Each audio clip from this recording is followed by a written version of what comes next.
Ito mga kuragon yung sinisitap naman natin na pangalawang design sa ating ginagawang bintana na rehas.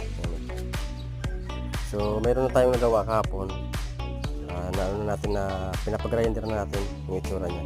So ganito na yung itsura niyan. Hi guys, welcome to my life. So ito na yung yung itsura